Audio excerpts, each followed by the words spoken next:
Hello everyone, I am Dr. Kalpana Sharma, Associate Professor, Department of Zoology, SPC Government College, Ajmer. आज के lecture में मैं आपको cell organelle endoplasmic reticulum के बारे में बताने जा रही हूँ। एंडोप्लाज्मिक रेटिकुलम की जो डिस्कवरी है वो पोस्ट क्लॉट एंड फुलम ने 1945 में की थी और उन्होंने ये ऑब्जर्व किया कि ये जो एंडोप्लाज्मिक रेटिकुलम है ये network of tubules and vesicles के रूप में होती हैं।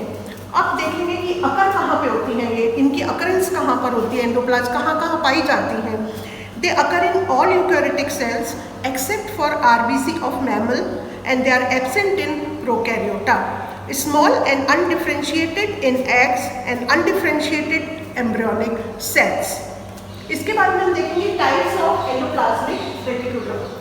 अगर हम टाइप्स देखें तो जो अंतःप्रद्रव्य जालिका है वो दो तरह की होती हैं, rough endoplasmic reticulum and smooth endoplasmic reticulum. Rough इनको इसलिए कहते हैं, रफ को हम ग्रेन्युलर एंडोप्लाज्मिक रेटिकुलम भी कहते हैं और स्मूथ को हम एग्रेनुलर एंडोप्लाज्मिक रेटिकुलम भी कहते हैं। इनको हम ग्रेन्युलर एंडोप्लाज्मिक रेटिकुलम इसलिए कहते हैं क्योंकि इनकी मेम्ब्रेन के ऊपर राइबोसोमल ग्रेन्यूल्स पाए जाते हैं, जबकि स्मूथ एंडोप्लाज्मिक रेटिकुलम के ऊपर किसी तरह के भी राइबोसोम के ग्रेन्यूल्स नहीं पाए जाते। अब सबसे पहले हम डिस्कस करेंगे smooth endoplasmic reticulum. Smooth endoplasmic reticulum जो है they are smooth without any ribosomes on it. They are found in those cells which are associated with the secretion, steroid synthesis, cell which carry out glycogen and lipid metabolism। अगर हम इनकी shape देखें smooth endoplasmic reticulum की तो they are spheroidal in shape. their size ranges between 50 to 500 nanometer। They are abundant in those cells like adipose cells, glycogen storing cells, liver cells, leukocytes and retinal cells। ये हमने बात करी smooth endoplasmic reticulum के बारे में। अब हम rough endoplasmic reticulum के बारे में बात करेंगे। रफ एंडोप्लाज्मिक रेटिकुलम के जो है उनको हम ग्रेन्युलर एंडोप्लाज्मिक रेटिकुलम भी कहते हैं क्योंकि इनकी membrane they are stud with ribosomes. They are found in all cells which are busy with protein synthesis। किसमें पाई जाती है? ऐसी सेल्स जो कि प्रोटीन सिंथेसिस से रिलेटेड होती हैं।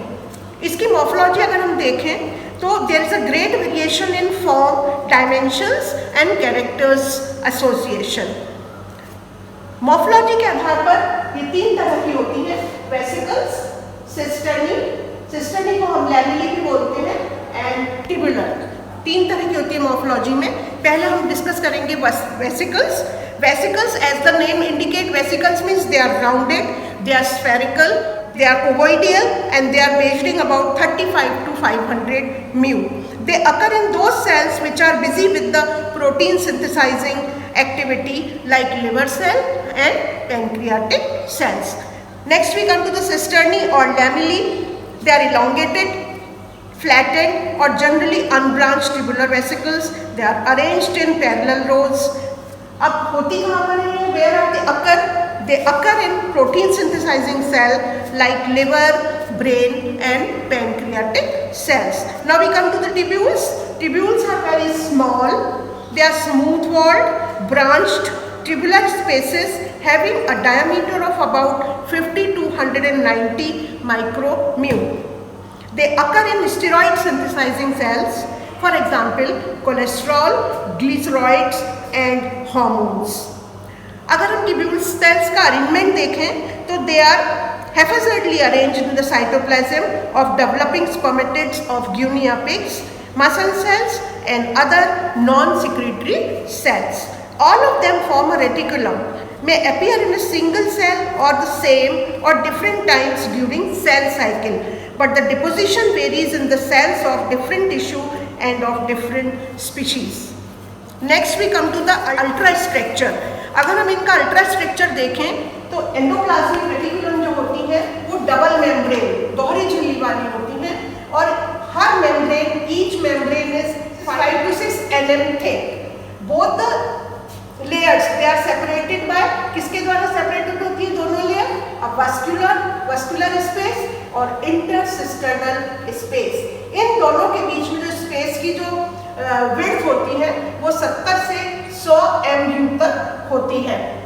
मेम्ब्रेन जो होती है, ये मेम्ब्रेन बहुत थिन होती है, प्लाज्मा मेम्ब्रेन से भी थिन होती है और ये बहुत स्टेबल होती है। Next we come to the enzymes of endoplasmic reticulum कि एंडोप्लाज्मिक रेटिकुलम के अंदर कौन कौन से एंजाइम्स पाए जाते हैं। The endoplasmic reticulum contain esterases, NADH cytochrome reductase, NADH diphosphorus glucose 6-phosphatase, magnesium plus activated ATPase, nucleotide diphosphate और इनके functions क्या है? They help in synthesis of fatty acids, they help in synthesis of glycerides, phospholipids and glycolipids and plasmalogens. They help in synthesizing steroid, for example cholesterol, steroids and steroid dehydrogenases, and they help in synthesis of L-ascorbic acid. They help in synthesis of ascorbic achromatization or hydroxylation. They help in synthesizing side chain oxidation and deamination. This is all about today's lecture. Thank you.